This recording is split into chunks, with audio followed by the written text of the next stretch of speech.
The Washington Mystics secured a hard-fought 81-79 win over the Chicago Sky in an early matchup catered to the camp kids. If you had the volume up, you could probably hear the high-pitched chants of defense and Skeeeyeee. This snapped a 2-game losing streak for the Mystics and improved their record to 9-10 on the season. Shakira Austin led the Sticks with 15 points, 8 rebounds, 4 assists, 2 steals, and 2 blocks, including 2 critical and controversial free throws with 2.1 seconds left in the game to seal the win. It's a lot of discourse about that foul.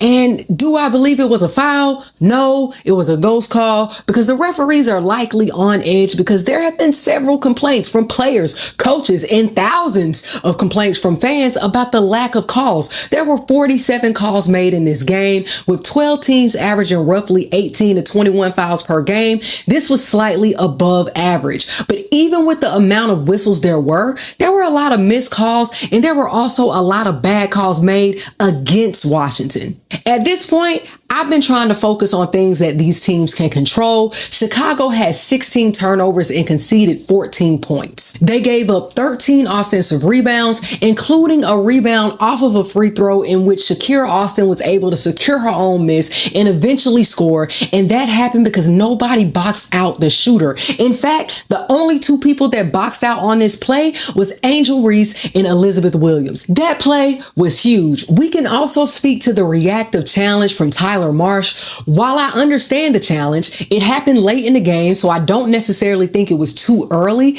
I just don't know if it was a well-reviewed challenge before choosing to take it. Did he look to his assistants or did he just listen to Reese, who was obviously emotional? So no, I'm not on the bandwagon of thinking the refs took this game, but I will say as a suggestion, it could be beneficial for the league to have someone reviewing all calls in the final minute of play. If a game is within 10 points, this person doesn't even need to be in the arena near the noise. I think this would be a way to add some transparency. Despite the loss, there were many bright spots for Chicago. Reese ended the game with 22 points on 55% shooting with 15 rebounds. Recently, she spoke out against officiating. She shot 15 free throws in this game. Elizabeth Williams was huge, really stepping up in the absence of Camila Cardoso. I think it might be an adjustment adding Cardoso back into the starting lineup because of how well Williams has been playing as of late. She had 20 points and 7 rebounds. Rachel Bannum hit some big shots despite getting into early foul trouble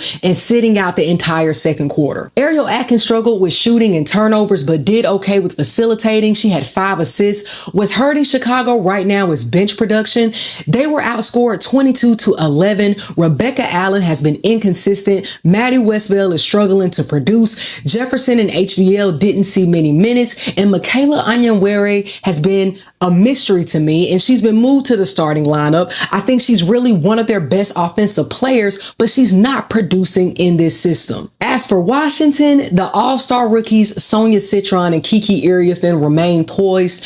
Iriafen finished with 11 points and 10 rebounds, while Citron added 13 points and 8 rebounds. They're the first duo since 1999 to be named to the all-star game, and for good reason. There was only one Mystics player that did not add to the points column.